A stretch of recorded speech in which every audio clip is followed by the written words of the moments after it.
Welcome back once again to howtocookgreatfood.com. If you have not already, please click that button and subscribe to our channel. On the menu today, and as you can see right here, we're making a black eyed pea and vegetable curry. Now, I'm making a huge amount today. I mean, this is really big. This is about 4 to 5 times the amount I usually make. The office is really busy today. We've got all the boys over for lunch, a bit of a meeting, so this is what we're going to have for lunch. I'm using black eyed peas. You can use any peas you want. Vegetables galore. Add anything you want. Absolutely anything you like. I thought I'd just show you this little recipe. Now, you want to kind of be going for at least a quarter of what I'm doing today. I've explained as I go along as well. Anyway, enough chatting. Let's go and do it. Okay, let's get started. I'm obviously making quite a large amount today. So I've got a huge pan here.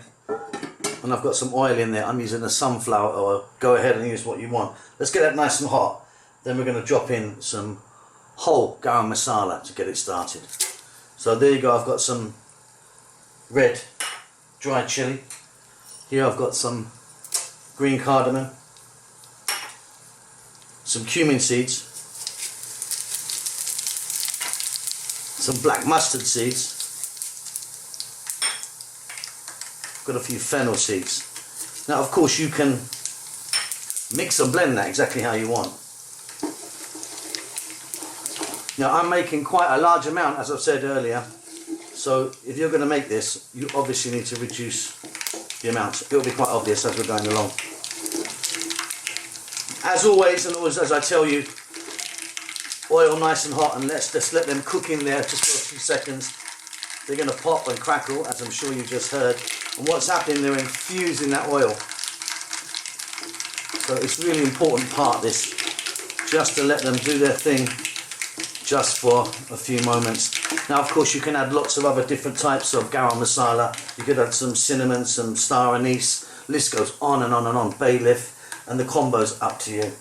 Right, now, let's get in. It's quite noisy usually. I've got some fresh curry leaves. This can be quite noisy.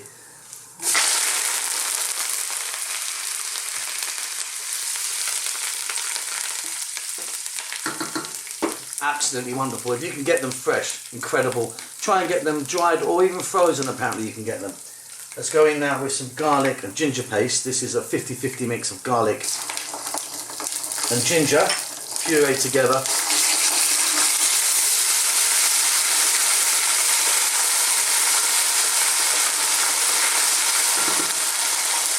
And then onions.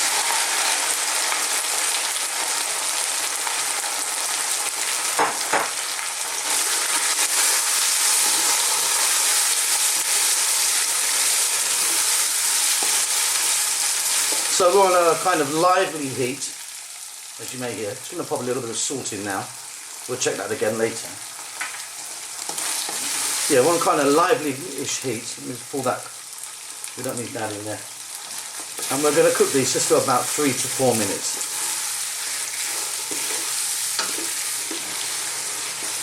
And this is coming together beautifully.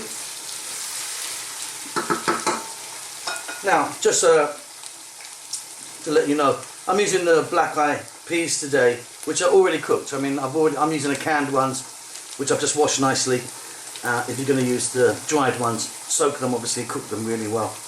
And my potatoes, I've already parboiled. I'll just show you some right here.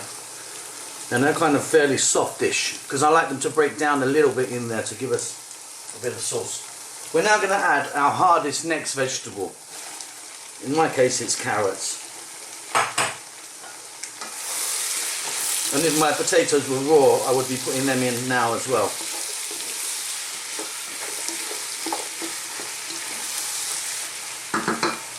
Now I'm going to add some powders. As always, I use the big 4, what I call the big 4. Chili powder, turmeric, cumin powder, coriander powder. About equal parts of each. And if you're making this just for a couple of people, or 2 to 4 people, you just want about a teaspoon of each. I am of course making a big one here today, so I've got much more than that. Here I've got some, this is a methi, dried methi leaf, or fenugreek leaf. Well, what you do with that is rub that in your hands to kind of create a little bit of a powder, break it down a little bit, and in that goes. Very, very distinctive flavour methi has, or fenugreek leaf has. So again, we're on this kind of highish heat. Let's just cook this for about another 3 minutes. Give it a stir every now and then. Okay, great. Now I'm going to go in with my black eyed peas, which are, like I say, are already cooked. I'm using a canned one, really convenient. Give them a little mix, and once again we're just going to cook this for about another 3 or 4 minutes on the high heat, just to get a bit of those lovely spices and herbs on our beans.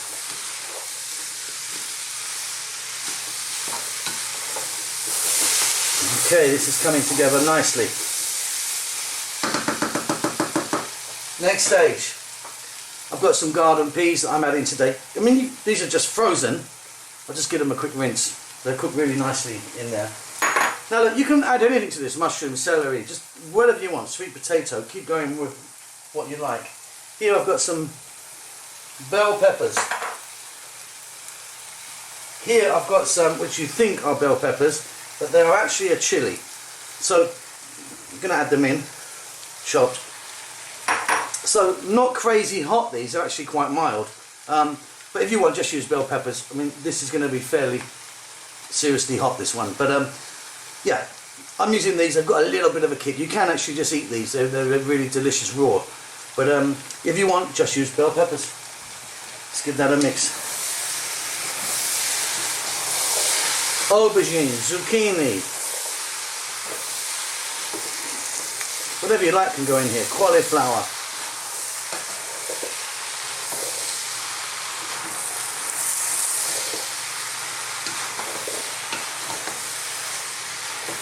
Okay, beautiful. Now, tomatoes. Quite a lot of tomatoes. In they go. Now I want to just leave them on the top there. What I want to do, if I can find it, I'm just going to grab my lid, is I'm not going to stir them in. I'm just going to keep them on the top. We're going to add our lid. And then we're going to cook that for about 5 or 6 minutes. What should happen is, depending on how juicy your tomatoes are, they will kind of break down a little bit.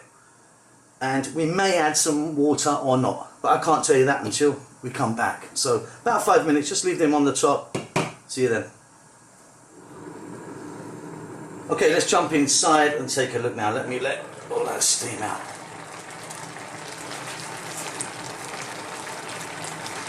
So this is bubbling away nicely.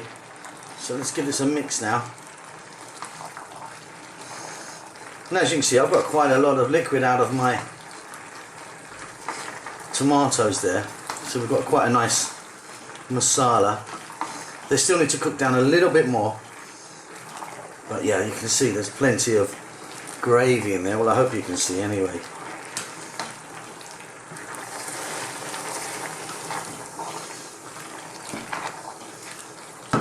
So I'm going to add a touch of water to that.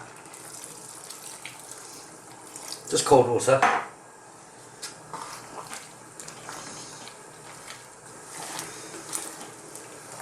We've still got to add our potatoes to this. I mean, this is a whopper. Now, I'm going to add some fresh chili. Now, my guys like them whole like that. You can chop them if you want. I am going to add now a little bit more salt.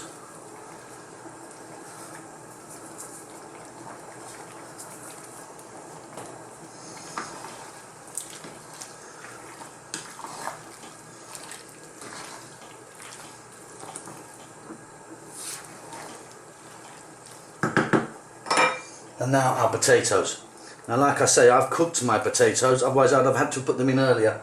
Because that's a little bit watery, you know, the gravy at the moment. It's a bit kind of soupy. But these potatoes, what will happen is they'll kind of break down and they'll thicken that right up and it's going to be beautiful. So let's give them a big mix here.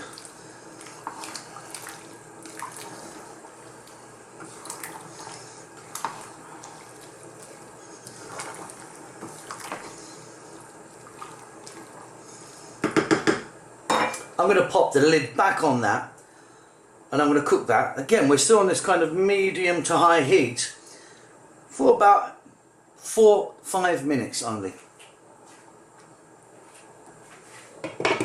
Okay, the last step.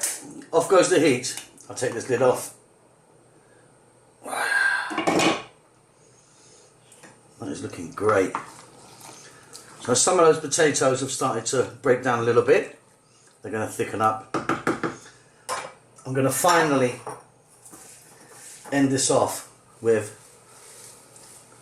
fresh mint and cilantro or coriander.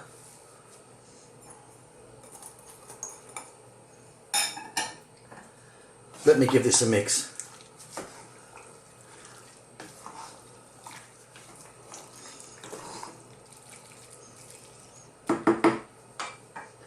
And there we go, that's done. I mean, a real whopper, as I said earlier.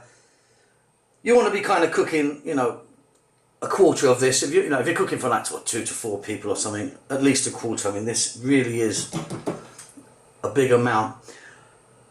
If you wanted, you could add a little bit of garam masala powder now. I don't find that necessary. Check it for salt. It's really lovely. I mean, it's vegetarian, first of all. It's vegan. Chuck any vegetables you like in there. I'm using black eyed peas, of course. You could use something else if you wanted, some red beans or something. Hope that's helped. Don't forget to subscribe to our channel.